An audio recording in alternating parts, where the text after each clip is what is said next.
তাকে বলে যিনি জন্ম থেকে নিয়ে মৃত্যু পর্যন্ত আল্লাহর বিধান মানতে বদ্ধপরিকর। এখানে যদি কেউ কনফিউশন কোনো সন্দেহান হন তাহলে কাট আপনি ইমান থেকে সিটকে পড়ে যাবেন, বেঈমানে কথা আপনার নাম বিপদ হবে।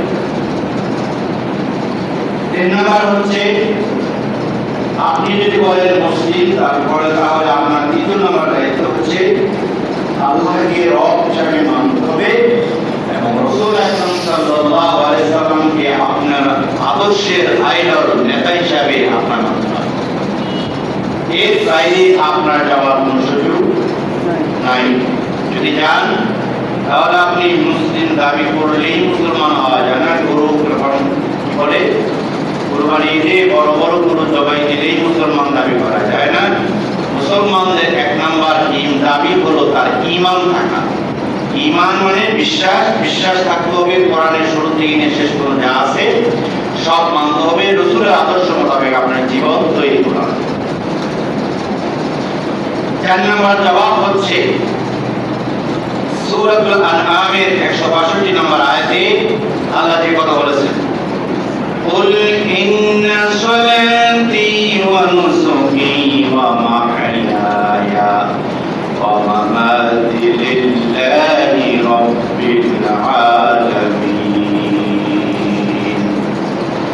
রাসূল আপনি গোটা মানবজাতিকে জানিয়ে দেন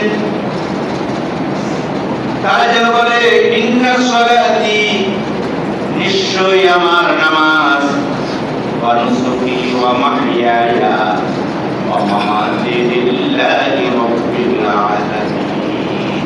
আমার নামাজ, আমার ইবাদত, আমার জীবন, আমার মরণ, আমার হায়াত, আমার সব কিছুই চলবে শুধু আল্লাহর বিধান মোতাবেক। আমার ব্যক্তিগত কোনো মতে চলার কোনো সুযোগ নাই। বলুন না আওয়াজ করে সুবহানাল্লাহ। তাহলে ইসলাম আপনার মানতেই হবে। আর ইসলাম মানতে হলে ইসলামের প্রধান যে একটি কিতাব আছে সেই কিতাবের নাম কি? কোরআন মানতে হবে।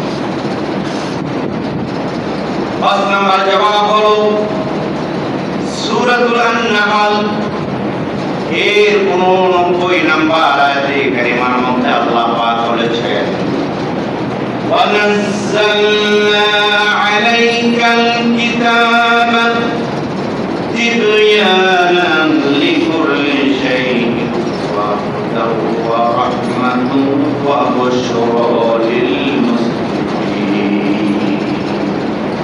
আল্লাহু আকবার। আল্লাহ রাব্বুল আলামিন বলেন, কেন তুমি মানবে না? জবাব হবে আল্লাহ পাক রব্বুল আলামিন সূরাতুল নাহলের 89 নম্বর আয়াতে কারিমার মধ্যে বর্ণনা করে দিলেন, মুসলমানদের জন্য প্রত্যেকটা জিনিসের সুস্পষ্ট ব্যাখ্যা, হেদায়েত, অনুগ্রহ, সুসংবাদ হিসাবে আমি আল্লাহ রাব্বুল আলামিন আমার পক্ষ থেকে কোরআন কারীম নাযিল করে দিলাম। তাহলে এই আয়াতে কারিমা দ্বারা স্পষ্ট বোঝানো হচ্ছে যে আপনার জন্ম থেকে নিয়ে মৃত্যু পর্যন্ত আপনি যা যা করবেন, কিভাবে কি করবেন, সমস্ত কিছু আমি আল্লাহ কোরআনে দিয়েছি। এই কথা কি বললেন? জোরে আওয়াজ বলেন, কি বললেন? আল্লাহ। তাহলে এই আয়াতের উপর যদি আপনি সন্দেহান অদালিমা থাকেন তাহলে আপনার এই আয়াতের উপর অবশ্যই পূর্ণ ঈমান আনতে হবে। যদি আনেন তাহলে আল্লাহ পাক আপনাকে হেদায়েত দিবেন, তার অনুগ্রহ, দয়া, মায়া, মহব্বত, ভালোবাসা, জান্নাত সবই পাবেন। এবং আল্লাহ তাআলা যে বলেন সুসংবাদ দিলাম এই কোরআন নাযিল করে, এই কোরআন দিয়ে যদি তোমার জীবন করো, তোমার রাষ্ট্র করো, তোমার ব্যক্তিগত জীবন, পারিবারিক জীবন, সামাজিক জীবন, রাষ্ট্রীয় জীবন পরিচালনা করো, তাহলে তুমি জান্নাতি, তুমি জান্নাতি, তুমি জান্নাতি। বলুন না সুবহানাল্লাহ। এখন যদি প্রশ্ন করেন কেন আমি কোরআন মানব? কোরআন মানবেন এই কারণে যেহেতু আপনি বলেছেন আপনি মুসলমান। মুসলমান যদি পাক হন তাহলে আল্লাহ পাক মুসলমানদের জন্য একটি ধর্মগ্রন্থ দিয়েছেন, তার নাম কি? আর এই ধর্মগ্রন্থের মধ্যেই লেখা আছে ইন্নাদ-দীনা ইনদাল্লাহিল ইসলাম।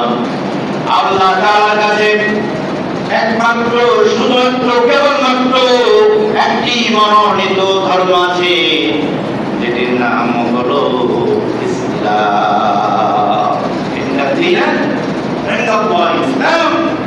ইসলাম একটি মনোনীত, আল্লাহর পছন্দনীয় একটি ধর্ম।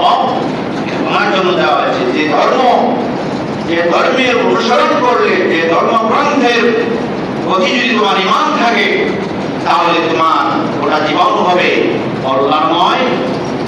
সেটা হোক ইহকালীন, সেটা হোক পরকালীন, উভয় জগতে আপনি কি সাকসেসফুল, আপনি কল্যাণময়, আপনি আল্লাহর অনুগত, বাধ্যগত, জান্নাতি একজন গোলাম। বলুন না সুবহানাল্লাহ। এরপর আল্লাহ রাব্বুল আলামিন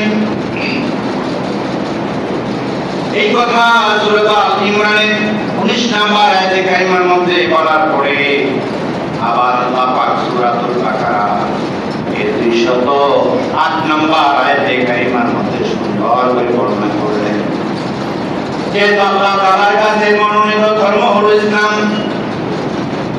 এই ইসলাম ধর্ম যখন আল্লাহর কাছে মনোনীত, যেহেতু তুমি আল্লাহর এই মনোনীত ধর্মকে কবুল করেছ, তোমার পঞ্চম নাম্বার দায়িত্ব হলো কি? আল্লাহ পাক বলেছেন ইয়া আইয়ুহাল্লাযীনা আমানু দুখুলু ফিস-সিলমি কাফা ওয়া লা তাত্তাবিউ খুতুওয়াতিশ শাইতান ইন্নাহু লাকুম আদুউম মুবিন। সুবহানাল্লাহ। আল্লাহ পাক রব্বুল আলামিন বলেন, যারা বড় মুমিন, যারা বড় ঈমানদার, তোমাদের ব্যাপারে আমার পক্ষ থেকে স্পষ্টতর বয়ান। কে বলতেছে? আল্লাহ বলতেছে। স্পষ্টতর বয়ান হলো, যারা ঈমানদার, তোমাদের উদ্দেশ্যে বলি, উদখুলু ফিস-সিলমি কাফা, ইসলামের ভিতরে পূর্ণাঙ্গ ভাবে তোমার প্রবেশ করা লাগবে। কিছু মানবা আর কিছু মানবা না, এমনটি হতে পারবে না। তোমার কিন্তু যে সব কিছু তোমার কোরআনের বিধানগুলো মেনে তোমার জীবন পরিচালনা করা লাগবে।